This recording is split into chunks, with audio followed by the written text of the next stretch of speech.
NOS4A2. Hey guys, thanks for coming back to my review for NOS4A2. This is for episode 8, Parnassus, if I'm pronouncing that correctly. This is probably one of my personal favorites of this show so far, just because of the Easter eggs we get to see at the bar that Charlie visits, which is also the name of this episode. Before I get started, tell me in the comments below what you think of this episode, and don't forget, consider clicking on that subscribe button and the bell in order to hear any more notifications from me for any of my future content. So before I get into those Easter eggs, which I really want to talk about, I want to mention the theming of this episode, dealing a lot with mothering with Maggie and Vic. Now with Maggie, we saw from the last episode, she wakes up at Joe's house and he had disappeared. We know that he's dead. She doesn't know. She finds the tiles eventually outside by the trash can and she asks where Joe is and it says he's dead. So she ends up spiraling down her own path with drugs, girls, going to the bar, drinking, stealing drugs from other women. And before all that happens, she calls her mom, seeing if she can come back home. And it looks like she wants somebody to lean on, somebody she can confide into, because she doesn't really have anyone else. She doesn't even have Vic right now. And her mom says she can come home under a few conditions, and that is no girls, go to school on Sunday, have drug tests every so often, and it looks like that's kind of taking away the identity of who Maggie is, so she pretty much hangs up on her mom, and that's when she goes on her own journey that kind of leads her down a even more discouraging path than she had already been on. And then with her taking all these drugs and stealing them, she kind of has like a bit of an overdose and she falls asleep by the dumpsters, and that's when Vic eventually finds her. But with Vic, she's dealing with her mom and how she finds out that the bike was never sold in the first place. She's been hiding in the garage. Her mom doesn't want her to go off to this other college, and she's making up all these excuses of why she shouldn't. And she goes into Vic's room and finds drugs, booze, condoms, all this stuff, and she almost grounds her, telling her, you will not go to college. She's almost preventing her from trying to succeed in life.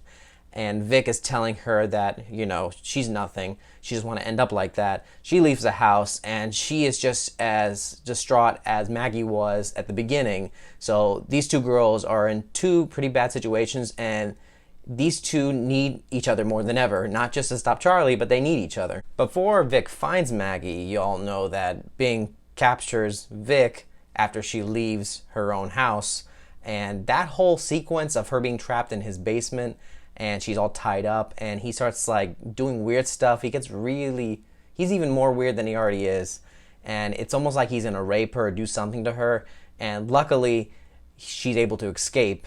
And that's when she gets her bike and finds out that it wasn't sold, and she heads back on the inscape and finds out where Maggie is, and she finds her at the dumpsters all drugged up, and she's able to save her, of course. And that's towards the end where she had realized that these two need each other now, and they both had to go through this hard time in order to have a clear mind and set that path of what needs to be done next. Okay, but that whole sequence at Parnassus at the bar where Charlie goes to, where it's head by a guy named Abe, my favorite part of not just this episode, but this entire season, just because of the Easter eggs.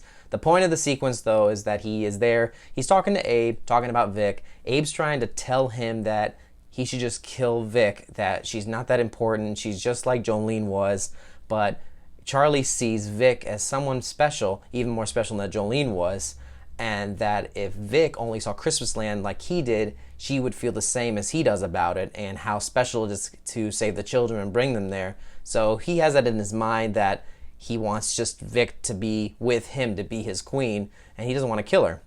But what I liked about the sequence is how we have all these Easter eggs of all these characters from other horror movies and books.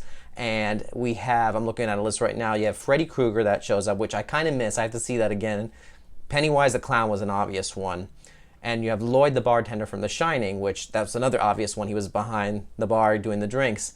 And it didn't hit me that fast to realize that these were characters from other books, except when I saw It the Clown. And then I went online later on and looked. I'm like, that is so awesome. So I wonder if that's going to be in the book when I start reading it, if we see all these different characters from different sources of books and movies. But that was just very memorable to see all that. But the point was just to see Charlie's motivation on what he wants to do with Vic. But as of now, 2 episodes left, and it's going to be a 2-hour finale next week, episode 9 and 10. So I will be reviewing that all in one episode, and that will be the end of my review for this show. And if you're watching this review right now, I'd like to ask you guys, what other shows upcoming, especially in the fall, would you like me to review? I have HBO, Hulu, Netflix. I watch a few shows on cable, so I'm open to almost anything. And if it's a show that I do plan on watching, I'll let you know. Just give me some ideas here. I like to review any new shows that anyone's interested in hearing my thoughts about. But thank you so much for watching this review. Don't forget to give it a like. Don't forget to comment, tell me what you thought about this episode. And don't forget to subscribe to hear any more reviews from me. Y'all have a great day. I'll see you later.